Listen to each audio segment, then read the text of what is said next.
thought was your franchise quarterback. Barrett, you're trying to have this big fat cake and then eat it too. Yeah, I mean, that's not how you can't. You sound like Howie Roseman. Yeah. No. You're speaking for the Eagles front office. Yeah. What I'm doing is so now we love him. Right.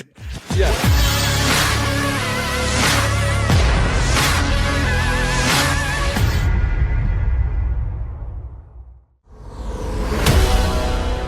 All right, what do you think about this latest report? And I put that in air quotes. Albert Breer. No, this is football. Oh, okay. Albert Breer said on The Herd, says that the Bears are the front runner for Wentz, and they have pushed harder than the Colts to trade for him. Nope, I don't believe it. He believes the Bears want to know that Carson wants to be there before trading for him. That's the latest wrinkle.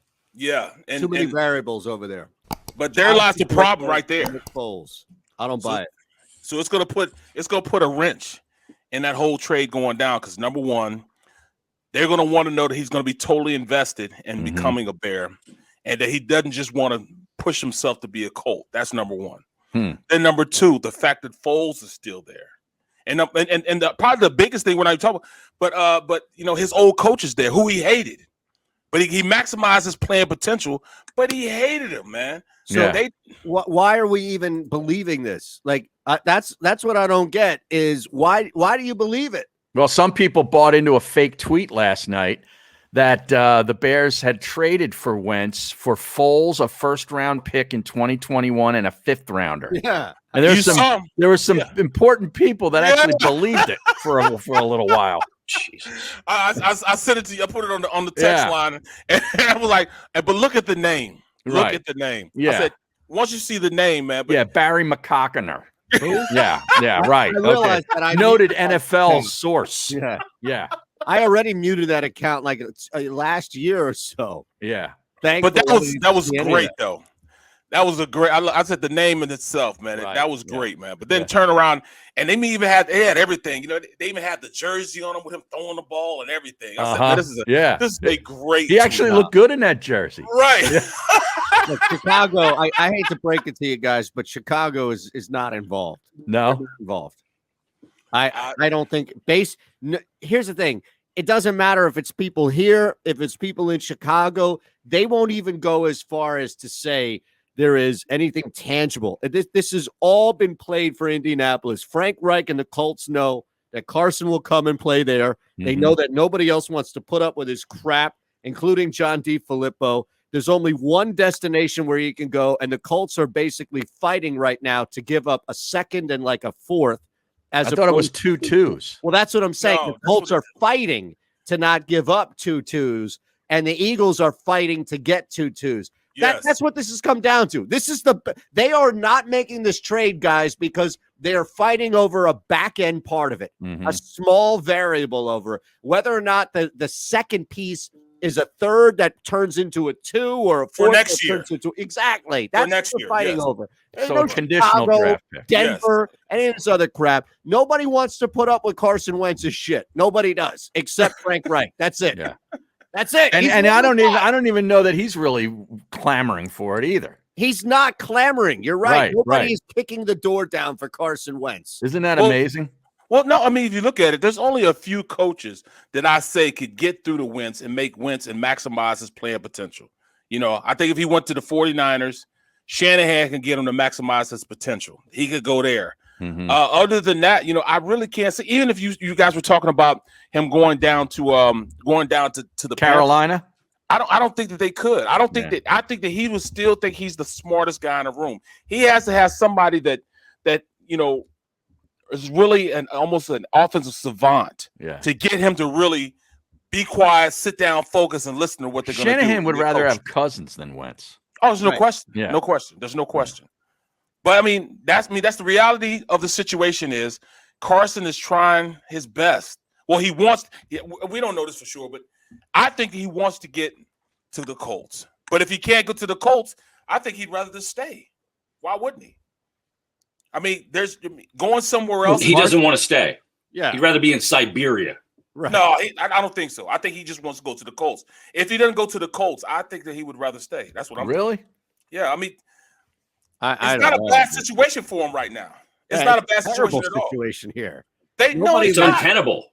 It's They know untenable. who he is. Hold on. They know who he is. They know what he's going to do. They know what he's going to be. And he's got them already to accept it. So why did you think that, why would he want to go somewhere else? We have to reestablish what he already is. He already established that here. And they've taken it and embraced it. So why would you want it? If he can't go to someone he knows, like the Colts, somebody that can deal with it, then I just stay here.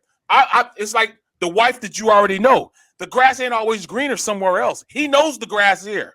You know what I'm saying? But you have to factor in, if you're going to use that analogy, that you have to factor in a variable, which is you're also going through a divorce process. Like the Eagles are physically trying to trade this man. Yeah. Yes, it's right separation. It's a difference. Well, right. And you can't fall in love again with the same person. You can't, but the bottom line You can is, still live with them, but that doesn't mean you fall in love with them again. Not There after could they be flirted with every quarterback in the NFL. Exactly. But you have situations where you have a roommate there. You may be co-parenting, and I think that's the situation. They understand Carson Wentz is not going to ruffle anybody's feathers. He's going to go on being that guy that doesn't talk to people because he's not that guy. Trying to trade him if that's the case. Well, they're trying to trade him because they're trying to see if they can get some worth out of him, and then they would let him go. But if they don't get fair market value for him, they're not going to do it. That's not how you treat somebody who you thought was your franchise Absolutely. quarterback. Barrett, Absolutely. you're trying to have this big fat cake and then eat it too. Yeah, I mean, That's not how you can't. You sound like Howie Roseman. Yeah. You No. sound like you're speaking for the Eagles front office. Yeah. where What you're I'm gonna doing say, is "You couldn't what I'm trade doing him, is so now we love him. right. Yeah. what I'm doing is giving you guys a real sense on what it is to be an NFL player. Wait. At the end of the day, Let's put yourself in this position here. If All a right. team goes Exactly. out and is trying to trade you all off season, Yeah, but and wait a they second. can't, I get that.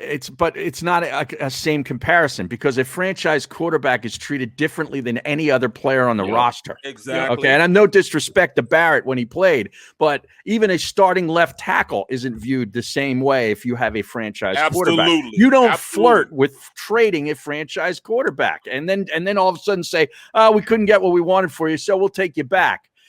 We can live together until the kids are all out of the house, and then we're getting divorced. Right. Yep. That's basically what you're doing. And I'm getting myself a young filly, and I'll Right. be good. Right. Well, It's at a the end of the joke. day, They at totally screwed this right, all up. At the end of the day, they did screw it up. But they Yeah. know Carson Wentz will come in and be the same old, socially challenged guy in the locker room. But once he goes out and has 3 games and he throws 300, 350 yards in each game, it'll be kumbaya, I love you. What happens if he doesn't? Yeah, what happens if he has 3 holds games on in to a the row ball where he too has long. 3 Right. picks? What happens if he does exactly what he did last year? He Yeah. can't At win. least on tape. Then no he- matter then what. He will can't win here. he will be a $33.8 million paperweight sitting on the bench. Which would be worse than giving him up for a second and fourth. I They're agree. not gonna do that. You guys are thinking like you guys are making too much sense. That's the problem. You guys make too much damn sense. Right. You're thinking about money. There is no sense when it comes to money. You're talking about Jeffrey Lurie having to suck up $33.8 million. He's not doing it. He's already paid a lot of that. Yeah. I'm not talking about. It's not the money that he's paid. I'm talking about the compensation of having a player in to take that money, But that's dead not money that's new there. money. It's not new. It's already money allocated. So Right, he's but it's- already paying that. Budget is what You're not listen. It's the dead money. That means there's no player that's occupying that $33.8 million. But it's not. But let's not present it like it's new money. I'm not because presenting it like that's- it's new money. He's I didn't say already it. cut that check. He's Yes. already paying for that money. So Yes. now it's a matter of, do you want? You predict the scenarios, and the only 2 scenarios are he comes out and he plays exceptionally well, or he comes out and you're right back to benching him for Hurts or whoever's there. But do you really think Carson, the competitor that he is going to go out and lay an egg like he did last year? Yes, the NFL has I taught him. I don't think so, but that's why I wouldn't trade him. It's possible. But there's so much behind the scenes and resentment with this team and him that you just can't move forward. It's too much of a distraction. You guys Let's get keep it back saying to Seth Curry. you can't. You guys keep saying that they can't do it. they are going to do because they're not going to get fair market value for Carson. What's fair market value? Well, whatever they feel as though it is. We're talking about Howie Roseman and Jeffrey Lurie. I don't know. Howie was a genius. And but hold on a second. How can you say they're not going to get it if you don't know what it is? Because if they could have got it, they'd had it already. There have been teams what? Based off the fact they're trying to get rid of him, and they've offered whatever. Here's an opportunity to come get Carson, and he's still here. Okay, but hold on a second. What I think is happening is we have to define not trading him specifically as not trading him, not because they can't trade him. Meaning, if they came out and asked for a first-round pick, then they've set their own unrealistic standards of a market value. But yes. if a team is waiting to give up a second-round pick, and the Eagles themselves think, well, we can get the first, then they're until you can't get the first. Until they can't get the first, right? Yeah. Then they go back and they get the second. So it's not like they won't definitively. It just means right now they're still ignorantly holding off for something that they know, or I guess ignorantly defined. Because they can. There's still 28 days or whatever until the deadline. Absolutely. Yeah. And here's the deal, too. You got to realize this is the value in this deal for the Eagles. Yeah, you're going to try and get everything you can. But the real value here is that he's not here. Yeah. That's the value, is that you're also, while you have the dead cap hit for the season, you also aren't on the hook for the $90 million going forward. Right. That's the value of the deal. And you can move on with whomever else is the next guy. How many times? And you can move forward finally without all this acrimony and distraction, because we all know that in the NFL, you cannot have success with this kind of untenable situation that's going on. You can't. It just doesn't work. We are not thinking about a player like Tim Tebow, who caught lightning in a bottle 1 year and got his team to the playoff. He got that Bronco team to the playoff. We're not talking about Tim Tebow type of talent. We're talking about a guy who has done it for 3.5, 4 years, but had an off year last year, a COVID year. I mean, there's so many excuses you can have if you're a Carson apologist. I get it, but I'm not saying that. What we're talking about is a team who thinks of themselves as the gold standard, who will look like an absolute nut and fool if they let him go for peanuts. Jeffrey Lurie is not happy. Peanuts? But you keep saying that. I don't know what peanuts is. Okay, but I've given you like 2 2s, a 2 and a 3 that can turn into a 2. That's a realistic. I am not Howie Roseman, but it's not real. Evidently, it's not realistic because they did it. But here's something else. Evidently, the rest of the league doesn't really think he's all that great either, because they're not getting any of these great offers. They're not even getting a first-round pick for him. You're absolutely right. So that's why I said there's a real possibility that Carson ends up back here. But how many times have you seen a guy get a deal and then place under expectations, and they have to sit there and eat it and have him sit on a team? Now, I know it's different because it's a quarterback, but I've seen too many times the money will make a front office reflect more of a player than what the player really is. Okay, so I think they value Carson a lot better than what people are offering. So you're saying that from an optics standpoint, the Eagles would look better by paying Carson Wentz $30+ million to sit on the sidelines, as opposed to trade him for a second and third round, and absolutely exhaust every means of seeing if he's the player that they paid this money for. Okay, yes. So that's what you're saying, which is the Eagles would look better paying Carson Wentz all that money to sit on the sidelines. In other words, be a bust. Opposed to trading him this offseason for a second and something less than a second, like a third or a fourth. They want to make sure that they exhaust. Hold on. Every meal. Let me finish. I'm just asking you a yes or no question. You're on trial here. There's no yes or no. There is no yes or no. They would rather make sure that they exhaust every means of making sure that Carson is the quarterback that they saw last year, as opposed to Carson being the quarterback that they saw in 2017. They want to make sure of that, because I'm telling you right now, they think that last year was an anomaly. So what you're saying, they want to get rid of him, but no, they're not going to take just anything for him. We need to play some commercials. Well, that's seriously. I got to take a leak. I got what you're saying. You're saying the Eagles would look better with Carson Wentz back here and then benched. You said me. You're talking about me. No, I'm not talking about me. I'm talking about how front offices think. So, but that's what I'm saying. You think the front office thinks that they would rather that Howie Roseman and Lurie would look better with Carson on the bench being paid $30 million than rather give up a second and a fourth rounder or a second and a fifth rounder. You're crazy, right? You know you're absolutely. Crazy. Owen Buck says, "I've heard it enough." I just want to make sure that you at least realize that you're crazy. No, break. It's not crazy. It's not crazy. You're out of your mind. Crazy. My God! What it is a Can we find common ground here? A 12-year NFL experience that I lived, and we're not the Jimi right Hendrix now. Experience. Castle's made of sand, Har. Exactly right. Look, I'll just wait. I'll sit. I'm in a purple haze in this argument. I'll sit and I'll wait for you to find me the example of the guy who had a career year like Carson did last year, and then come back and play anywhere near baseline. Because at that point, I'll at least concede that it's worth bringing him back. But I don't know, Barrett. I don't think you're going to find that year. I don't think you're going to find the Mark Rippon or the Peyton Manning year. And just like you said, and everybody else in the city said that he'd be traded 2.5 Fridays ago. Not me. 2.5 Fridays ago. Yeah, that's just Howie Roseman creating a market. I don't believe that for a minute. When the report came out, he was going to get traded. I kept saying what? No, he's not going to be traded right now. He's not going to be traded. No, I kept saying right now. You're moving the goalposts. You said not at all, not right now. I'm saying that Howie was creating a market that didn't necessarily exist. Yeah, that's what was going on. All right. You want me to dig my heels? Still trying to drum up a market. All right, this is what's being offered. Yeah, this is what you want me to do. You want me to dig my heels into the dirt? And yes, Carson will be an Eagle next year. There it is. Okay. There it is. Finally, we've got some resolution. And 91 Sixer said, let's get it back to Dave Coulier. Yeah.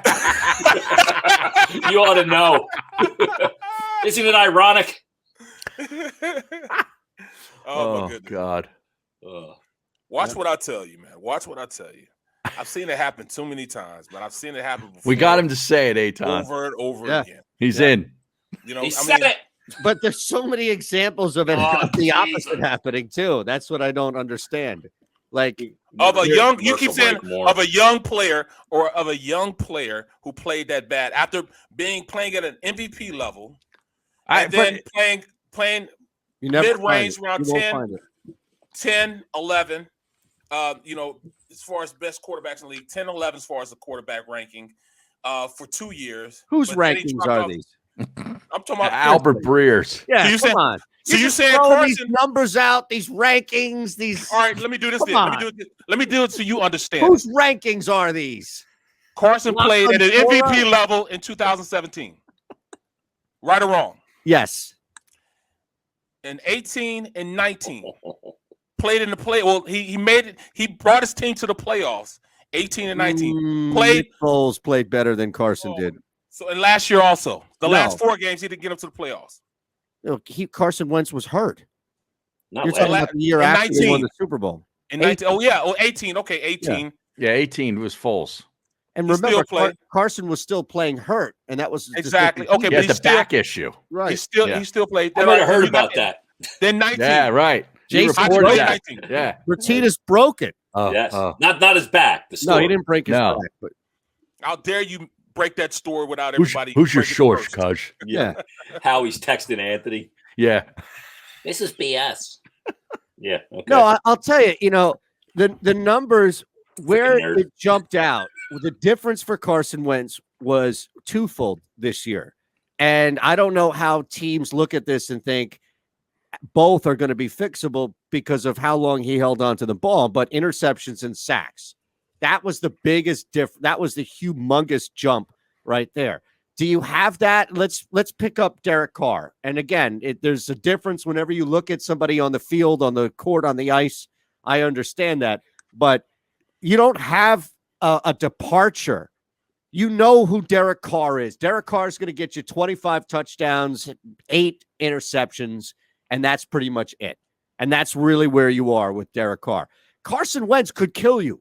Like Carson Wentz could physically come in and end your existence as a general manager or a head coach. That's a scary thought for me, man. Absolutely. But if you really look at the whole entire situation, Carson Wentz lost faith in the coaching staff that was there. He lost faith in Doug's ability to call an offense that was more conducive to him. He saw him call offenses that catered to the other guys, their abilities. But he said, you don't know how to call plays. So what does he do? Carson goes out and freestyles. And in the midst of him freestyling, trying to play hero ball, that was the product of him doing that. You ever hear somebody rap who can't freestyle? It's not a good sound. It's bad. Exactly. It's a terrible sound to your ear. So what do? Do you blame the person who should have prevented them from freestyling in the beginning, or do you blame the person who was actually freestyling? It's already been done. They alleviated the person that Carson wanted out of the organization. All right, he's gone now. If he comes in and trusts this new quarterback, this new coach, and he runs the offense the way it's supposed to be run instead of playing hero ball, you sound like Howie, instant success. I'm going to start calling you. I sound like somebody that's been in the NFL who understands what it is to be an NFL. He'll sound like Howie after they can't make a deal and the deadline comes. Then that's coming out. Yeah, that's what's coming out. I'm just letting you know. Wait a second. You keep falling back on your experience, which I recognize and value. But in this particular case, I'm asking you to point to somebody in the NFL that's done this. And nobody has. Like, I think in this particular case, this one example, it doesn't matter where anybody has been, what we just don't have in front of us. Like, there isn't a player you can point to that you played with or played against that was this bad and bounced back simply because they wanted to be there, or nobody has played as poorly as Carson did last year and then bounced back in general in the game. So I don't know where we can look at anything from Carson in his own DNA or history and feel comfortable about, well, he'll now start paying attention, or now he'll start coming back into this thing. We haven't seen it both in the NFL and in Carson specifically. Okay, then. And now you're talking about this. The people that you brought up in we this whole pause 10 seconds to stations down the line so they can identify themselves. Go take a break, man. I'm gonna go take a squirt. I'll be back. Oh God! But the people that you're talking about outside too, Harry. Yeah, outside. Go ahead. I want to hear the garage door go. You might hear the garage door. Oh my God! Now, how old were the individuals you talked about that you gave these specific examples? They retired the next year, right? They retired the next year, right? What? Yeah, which makes it even totally worse for Carson. It's a totally different mindset. Then it's totally different. It's a totally different age group. Have anybody as young as Carson hurts your cause. Nobody this young has ever played this poorly. Nobody. So then, when I turn around and I give you legitimate reasons on why it happened, I become a Carson apologist. But when I tell you, which one of those guys you just talked about that experienced, that drop off, played in a major pandemic?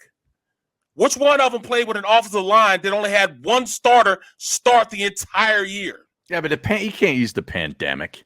Seriously, the pandemic, that's on him for not studying enough during the summer. You see, that's what I'm saying. That's his problem. I'm just saying, yes. But he thought that he was the best thing since sliced bread, and he was going to play the team out of it. And he finally realized I couldn't do it. By then it was too late. Yeah, so I think the problem that we have is this, like, I think we're in agreement up until right there at the end, where you've already assumed that Carson Wentz has learned from this, and I can't get there because there isn't anything that would point to or indicate in his own DNA or history that he's learned from anything, including the benching. So that's where I think we disagree. It's kind of a similar situation to Ben Simmons shooting jump shots. Yes, it is.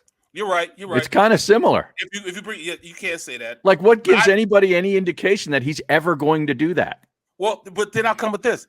Why does he want to do that when he's already voted, as to an all-star team? He's always voted to an all-star. Why would he want to change? Carson, on the other hand, is coming from a totally different vantage point because he stunk the place up. Why would he want to be this bad? Because, to your point, they've already removed, once again, for the fifth It's a straight perceived year. problem. Yes. Yeah. They keep removing people in that building who are perceived problems for Carson Wentz. And they keep replacing them with new people. So to me, if I look at that from 1,000 miles above, that to me is not somebody who is in a position to learn from their mistakes. That's somebody who further is enabled and will continue to make mistakes because there's nobody who's going to call him on it. Nick Sirianni? We need to play commercials. I just don't believe so. I mean, because I don't think this is like a Johnny Manziel type of predicament. You know what I'm saying? So Nick Sirianni is going to come in and fix Carson Wentz. How bad was Manziel in that stupid league that he played in over the weekend? When was this on? It was Saturday or Sunday. I don't remember which day. I didn't even know it started. Yeah, he was awful. I didn't watch it. I just read about it. Highlights. Yeah, I saw highlights. Well, what channel is it on? I don't know. What channel was it on, Barrett? Do you know? Was it streamed or something? I just saw a couple of clips here and there on it, and he looks. He should. I don't even know why he's in that league, man. I just leave football alone if I was him. Leave football. Well, I don't understand where this thing even is and how you can consume it. Anything like that. I mean, do we have? So in the same way, all right. So let me ask you guys this. What? Let me ask you guys this. So let me ask you guys this. So when Carson Wentz, if he gets traded and he goes to another team, you think he's going to consistently play the way he played last year? That's what you're saying. Come back up. Every time you lean back, I can barely hear you. All right. So you're saying even if Carson Wentz gets traded, he's going to play the exact way he played this year for the rest of his career. But I can't tell you that. You just made that example. You're saying that there's no way that he can come and play better than he played last year. That's what you're saying that to me.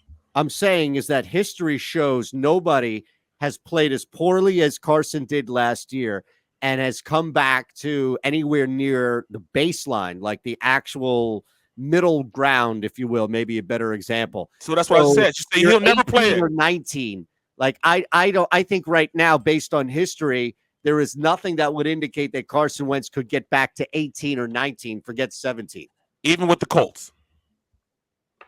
That's not my problem at that point. No. Just like you said, I want a yes or no answer. Even if he goes to the Colts and he's there with his old coach, you're saying he won't be better.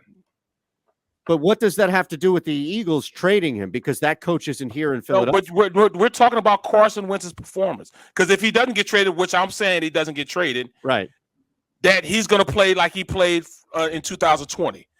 And I'm saying I'm asking you, even if he does get traded, will he play that way for the Colts? Wait a second. I'm confused. Don't be confused. Just answer the question. Do you think if he gets traded? Answer something that doesn't make sense to me. It doesn't make sense. All right. How does playing for Frank Reich, how does that equate whether or not Carson Wentz will be as bad as he was last year for the Eagles? We're talking about a different staff, a different team. We're talking about Carson. We were talking about Carson Wentz and his ability to play at a high level again. That's what I'm talking about. What, that's 18 you're talking about. or 19? All right, if he plays at 18 or 19, yes. I'm saying he's going to stay. So I'm saying he has the ability to get better. You're saying he has no ability whatsoever to get better. So I'm saying that with history in front of us, the NFL, the league has told us that you don't play as poorly as Carson did and get back to your best, or you get back to even the middle of the road. So that's what it tells us right now. That's what the league and the history of the league tells us. So let me say it now. So let me say it so you understand now. All right, he gets traded today. Right. And he goes to Indianapolis. Yes, right. And he goes to the Colts. He's now will he be better at Indy than he will be here? Probably. That's the question. Yeah, probably. Which again is why you're not. You asked me a question, I answered it. Yes, he'll be better in Indianapolis than he would be here. He doesn't like the answer. Which is why no. It's not I like the answer. So, but it's counter to what you're saying. It's counterintuitive to what you're saying about Carson Wentz. You're saying he can't get better. You say he's totally broke forever, but if he gets traded, he's going to be fixed. That's what you're saying. I mean, he's going to be fixed now. See, here's the thing. You are defining these terms for me. What I'm saying right now is simple. Okay, I'll simplify it as easy as possible for you. if he goes to another team, he's out of Philadelphia, and therefore all of this crap that either he generates or surrounds him, no matter where it originates from, is gone, and he would play better. If he stays here, he's still dealing with all of the same circumstances that surround him, again, either his own doing or the team's doing, that are going to cause him to play bad. It's tight. It's just being tight. So it's a change of scenery situation. It's as simple as that. Now, even still, I don't think Carson Wentz is a top 10 quarterback in Indianapolis. I'm saying, so you just said that. But what does that have to do with you? You're talking about the examples that you gave, the history that you gave. You said that the guys that played as bad as they played, they never played any better after that. You're saying history has said that, right? Nobody has taken this Nobody has taken this level of drop as young as Carson Wentz is in the history of the NFL. Nobody. There isn't any. And come back from it. Nobody. And come back from it. Right. So how is it out of the league the next year? All right. So how are you saying if Carson goes somewhere else that he does have that ability? And you can't just change the variables. Either he can come and play. Either he can come play and get back to that level where he can't. And you're saying he can't. What level? Last year's level, 2018 level? Like, well, if he plays like he did in 2019 or whatever the year was before this past season. 2019, yes. Okay, he's a top 18, 19 quarterback in the NFL to me. Like, he's second to middle, bottom, second tier quarterback to me. Like, that's the ceiling for me. That's what I would be willing to risk giving up trading, knowing that he couldn't get to that here. And again, how can you, and I'll fall back on what you say, how can you, as somebody who played in the NFL, begin to sell me that where you play doesn't matter and who's around you doesn't matter? Because clearly that's a variable that should impact whether or not you think Carson Wentz could return to any sense of normalcy, is who's around him.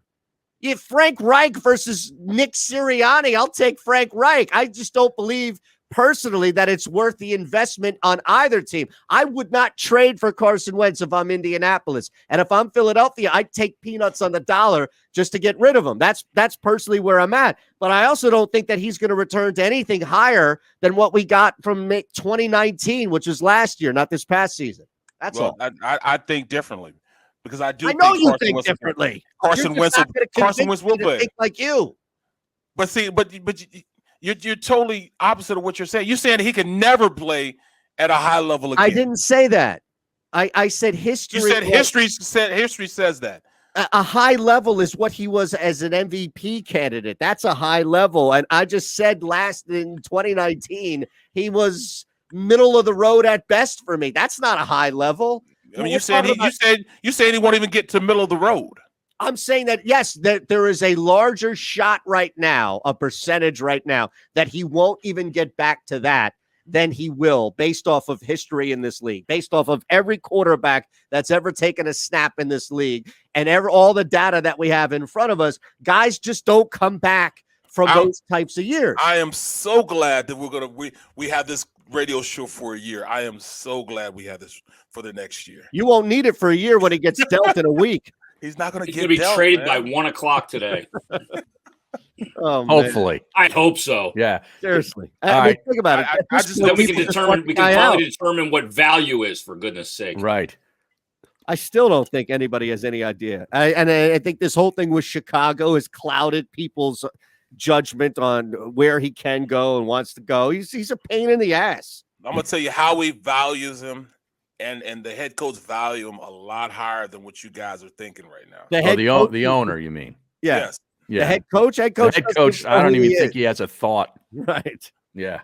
The head coach will do exactly what he's told. What he's told. Yes. All right. The owner will. He definitely, and Howie value him a lot higher than what you guys are giving him. Way higher than it. Yeah. Which is why they fired Doug Peterson, which is why they allowed guys like Reich and Flip to walk, which is why they fired people like Groh and Taylor who have found work immediately after being fired. Which is why Carson Wentz is in this position in the first place, because they value him so much. They gave him the keys. They turned him into a player's version of Chip Kelly. That's what they did. So you think that they're going to allow him to go for peanuts? It's not happening. Well, it's not peanuts. No, not peanuts. I said for me personally, I would deal him for peanuts. They're not doing that. What? When you say peanuts, you're saying the 2 second-round picks? Less, no. Yeah. They're not going to. If 2 second-round picks, I believe they would, but they have to be second-round pick, not conditional. A second-round pick this year and a second-round pick next year. Not I've a conditional used that example countless times all week. I use that example as far as what would get it done. 2 second-rounders, and that the Eagle. Here's another thing too. The Eagles right now going back and forth with Indy, trying to turn a third-rounder into. They're not going back and forth with Indy. They're not. I mean, it's not even. They're not even in those type of conversations right now. I can almost guarantee that. I can almost. I would that. Based on really. So then nobody's having any conversation. So you don't think the Eagles are having any talks at all with any team about trading Carson Wentz? Well, you're acting like they're offering something. No, they're not. At this point, the Eagles are trying to manipulate somebody into do it, but they're not going for what the Eagles are talking about right now. They're not. I don't understand. You're saying that they're not having any types of conversations. Nothing other than nothing less than 2 twos. Nothing less than 2 twos. Well, okay, but there needs to be in order to get from point A to point B, you need to have a conversation about getting there. That's what I'm saying is they're in this conversation now to where they're negotiating what could be a deal. And the Eagles are set on, we keep looking at it like it's at the top, like the Eagles are set and they're digging their heels on a 1 and nobody's budging on a 1. And what I'm saying is it's most likely the opposite, where the Eagles have already settled on what the top pick is, but they don't want to get a 3rd or a 4th round pick back. And they're trying to convince a team, no, we want the 2 twos, not a 2 and a 3 or a 2 and a 4. That's all I'm saying is that, but I don't know how you can be at a point where you're negotiating not a 1 to a 2, but not be at a point where you're negotiating a 3 to a 4 to a 2. That's all I'm saying. That's what didn't make sense, but that's fine. That's fine. None of this makes any sense. That's fine. Well, good. At least we're not about yelling this. and screaming about Ben Simmons not taking jump shots, because that seems to be the conversation du jour today around the city, which is a guy drops over 40 points and people want to complain that he's not shooting jump shots. I'm more interested in how they gave up 50 to Jordan Clarkson. Right. Because he's knocking down threes, man. Yeah.